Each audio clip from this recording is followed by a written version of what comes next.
And so we got Trader of the Week spotlight here. Every Sunday, we highlight a trader who had not only noticeable quality performance this past week, but has been a solid presence in the group, not just based on positivity, but quality and insight. It's getting it's getting tough to pick these because there a lot of you guys are really starting, standing out. Yeah, last week was tough. We had a couple that we were debating over, but just the little things, right, that you notice, like the little comments. If you even go back, if you could even go back in the toolbar and search his name and the stuff he was saying just intraday, like just no BS, just straight to the point, like little things that like you hear TSDR say throughout like the Zoom like live trading, like hey, Nvidia at the 20 here like looks good, like little things like that. His intuition was just so solid last week. I kept seeing his comments and I kept watching them and they'd play out really well. So I just wanted to bring him up and recognize him for that. I thought it was pretty awesome what he did last week. Yeah, nice. If you want to, just start out talking about what you think of the market right now, a little bit about your trading style, background, experience, what you think going forward. Take it over, brother. Yeah, thanks guys.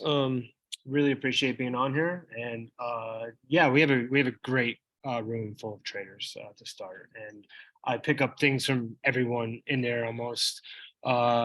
But TSDR and Brocco, really do a lot of great things, especially with the setups and the watch lists and whatnot. But yeah, the market's been looking pretty good lately. I should be playing more SPY because that's where I kind of get all my reads from. But yeah, I was telling the guys before, like before 410 rejected twice and it didn't really die. It held up at that 380 spot or around 380, and it started to move, and then it's building this like 45-degree angle up, which is kind of tough. Like when I see like a 45-degree angle on a trend line, it's more of like something's going to keep moving. It might dip down, but then that's what we call like the Brocco like called fake breakouts, things like that. So I kept noticing that like just moving up, gets over that 200, and then you get the moving averages starting to cross over and things like that.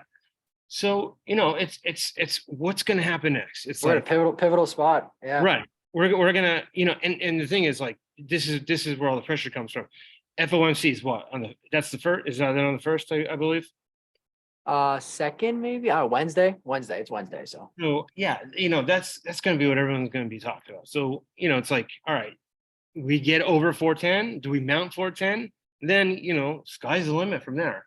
Yeah. I don't know, but it's a thing we have to do play by day.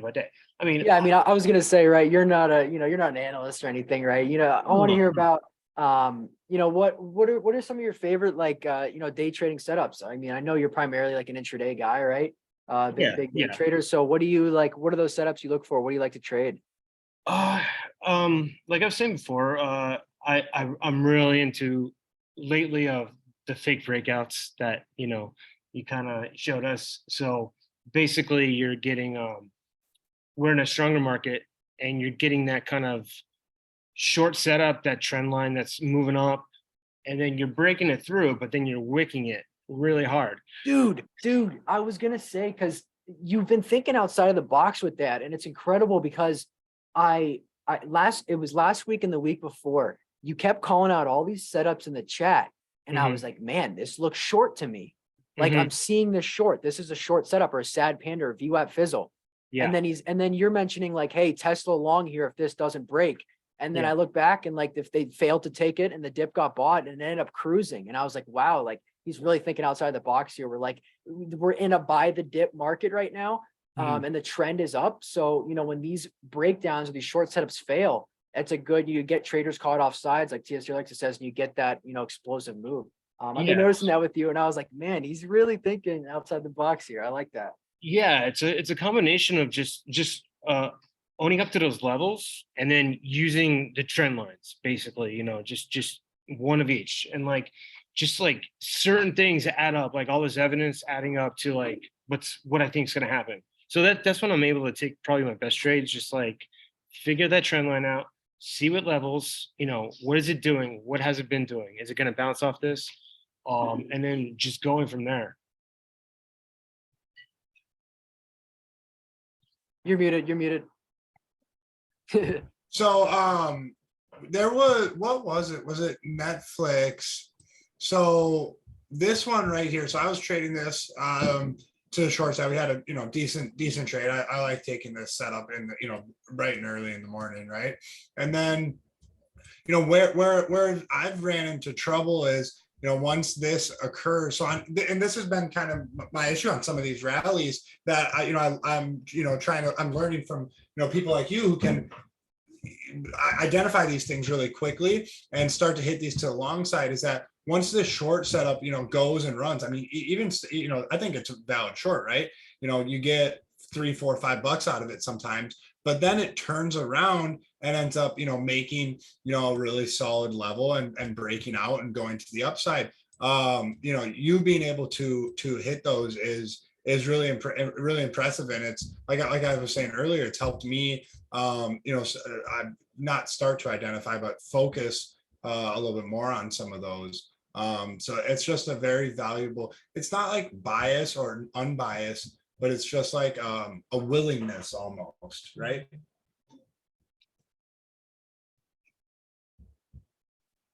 Oh, were you talking to me? Yeah. I'm sorry. Could you repeat that last part again? Just like a willingness to trade whatever the market is giving you and telling you. And absolutely. Trend is your friend, as well as you always say. But yeah, I mean, Netflix is like had some really easy trades. It's, I just got caught up in it this last couple of days, whatever. But yeah, it was offering like some really awesome moves, like just very predictable. Hey, go to NVIDIA. I want to show something here real quick. This is the one I was specifically talking about. If you go to the 5-minute chart from Friday, I was looking back at right here. what he was talking about. And at 11:13 a.m. market time, he goes NVIDIA 200 calls. If you look at 11:13, it was right when that fake breakdown, you got the green candle, I think was the 11:13-ish candle, or like right around that area. Let me see if I can find it online as well. Yeah. I've got it listed on my chart right here. And I was just like, man, like, yeah, this thing's so strong, breakdown failed, like it's probably gonna cruise. That was the one specifically I liked, where it was like that fake breakdown he was talking about. Where was it like was it 202? No, it was like 11:13 a.m. After we played that bull flag and it kind of like failed and rolled back over later. You ended up getting back in on the 200 calls, like right off the VWAP when it held. I've got a green arrow pointed right to the candle and a trend line right here. Let me try. Yeah, I actually had I had a trend line go from the prior day low up to like the breakout.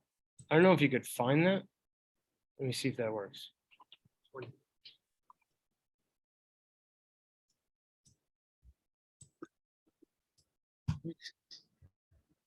Kind of looks. Great. I'm on Webull. I pulled it up from Webull. It looks a little different because it kind of dipped and it touched the line. Sure. Way.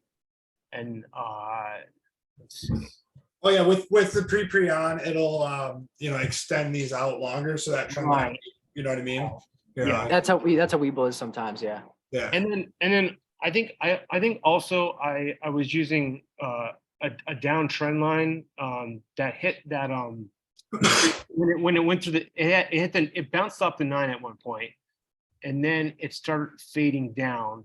So I think I trended the previous breakout with that dip, and then it came to the next dip. Right there, I think is the line that you have, I would guess. Yeah, That's the spot. Yeah, that's the spot. Yeah. The thing about me is I'm always making I make crazy trend lines. Like, you do. That's one thing I noticed. I'm always looking for. Well, they're just markets are charts are just like graphs. Like crazy trend lines work sometimes, man. If you find confluence enough times, Yeah. Even it goes through price action, you know. So yeah, if I'm able to make that trend line, right? And then I get like right at the bottom where my point is, and say like the 200 is sitting there, I'm like, go. Like something some That kind psych of- level, yeah. yeah, some kind of psych level, some kind of conviction. And it's like, you take if it loses, you lose it. But I mean, those are like I eye those up constantly. Do you like prepare like watch lists at night, or do you just have like these daily traders that we talk about you like to stick to and just trade the chart like intraday? Like, It's mostly daily traders. I if I just went through a list, it's pretty much SPY, Nvidia, Tesla, Amazon, Microsoft, Microsoft. Yeah, a lot of Microsoft. just sticking with the basics. You're not Yeah. trying to be a stock picker, you're just shredding these I mean, setups. I like it. the ATRs are great. Like all of them offer such If great. only someone told us about this before. No, I mean, you know, like, They you are. have, you have so They much. That's why I had that's why on Friday, I had so much conviction in SPY going at 409. Yeah, dude. I got the 408, but No, that was a great call. Close enough. yeah, I knew it was going high. That I saw that double bottom, and everything on the daily just read to me. It's like, okay, this wants to move.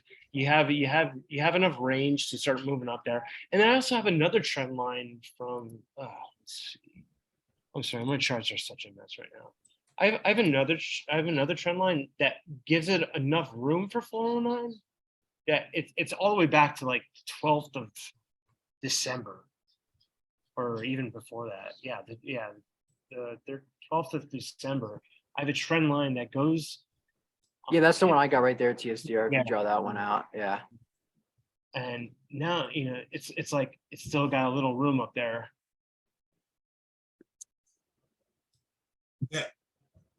No, so on Friday when you said talking about 409, someone in the chat had asked like, oh, what's the ATR at right now? And I was like, it's 568 on SPY. That puts us at 409, 409.12 Nice. based on the opening price. So, not crazy, not at all absurd. We could go past that. We could be just shy of that. So, and that was when, put it in perspective. I mean, we were trading, I think, 405, 406 around there. Dude, he And- said it if right after 1 p.m. when we were breaking down there, Yeah. and we were breaking down like sad panda look after a double top. He's like, if this holds, he's like 408, 409 today. Friendly bets, anyone? I was like, shit, really? Awesome. Kind of just showing that I have a little bit of maybe like a bias in there still I'm trying to get rid of, but we're not perfect. So I like it. That was awesome. Mike, nice. What are some of your goals? How long have you been trading? What are some of your goals? Goals is money. I mean, I do want to be a great trader, but I just want to be a sustainable trader. And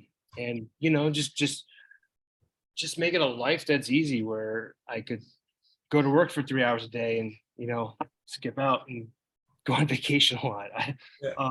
But as a trader, I'm just constantly just trying to improve. Just getting rid of all those like terrible things, like not having a proper stop and over trading.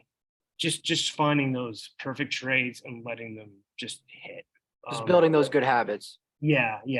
It's all discipline. It's that's the number one thing. I came into this business very undisciplined.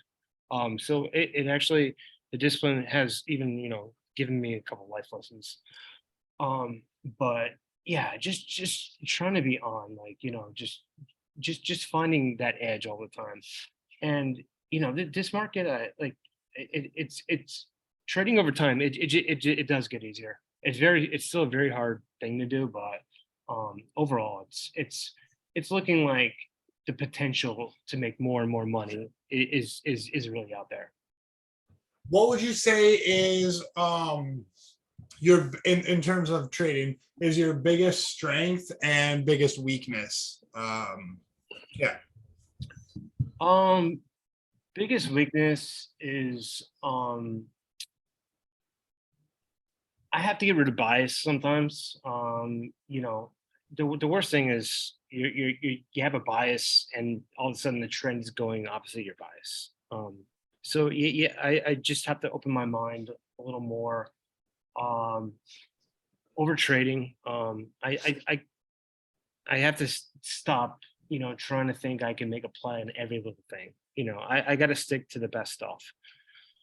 Yeah, because there's like not, there's sometimes you're just thinking like, man, there's got to be a play somewhere that I can hit, right? But like sometimes there's not a good trade. Like, the best trade is, patience, right? It And is. waiting for that setup. It really is, because that's what the market does. The market will literally try to flip you, and that's their job. They're trying to like flip, people around any way they can. They're not here to make it easy. So it's just waiting. It's getting that perfect entry, hitting those levels, like understanding what this stock has been doing and what I could do, where I could forecast it almost.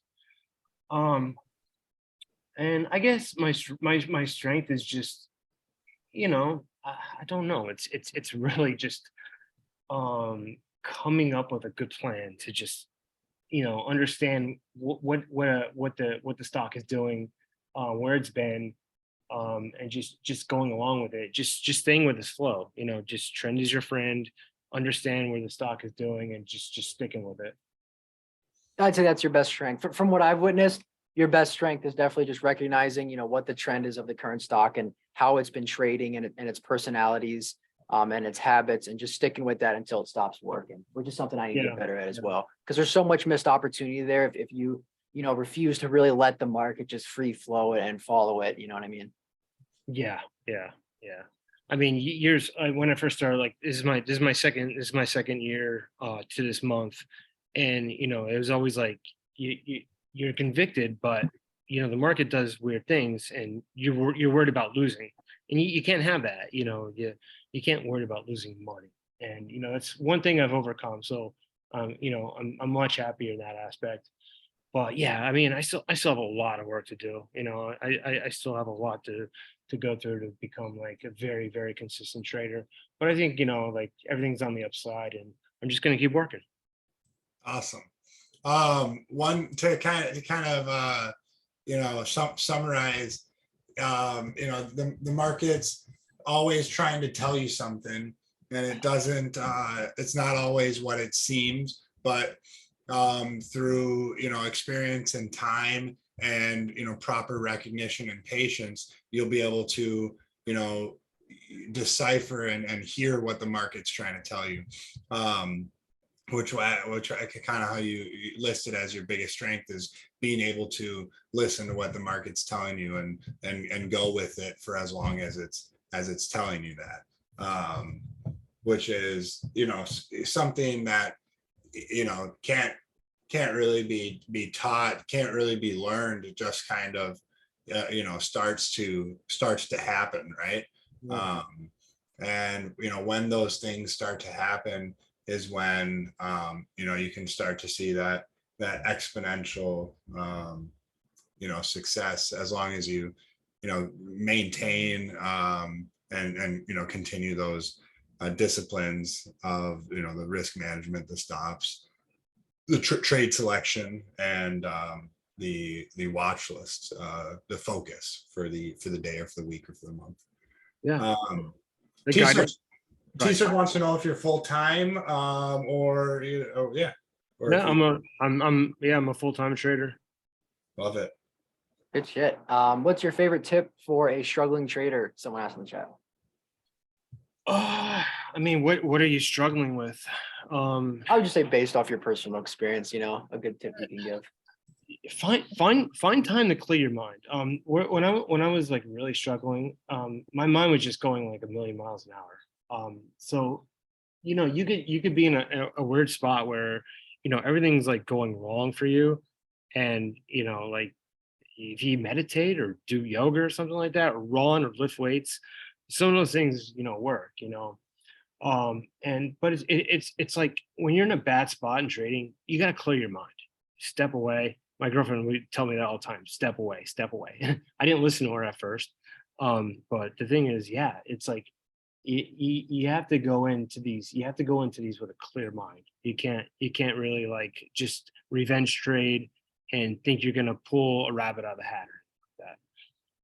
Dude, that's an incredible point, and it's so underlooked. Like especially when TSDR first brought it up to me, like the two versions where it's like, if you've been just really struggling with trading and just like a bad mindset in general, or whether it's just burnout from working so much. Like I've just come to realize, especially like as a day trader, how much like how much focus you have to have like constantly, and that's one thing I'm trying to improve on, like to really, even especially after the morning session, to remain focused throughout the rest of the day.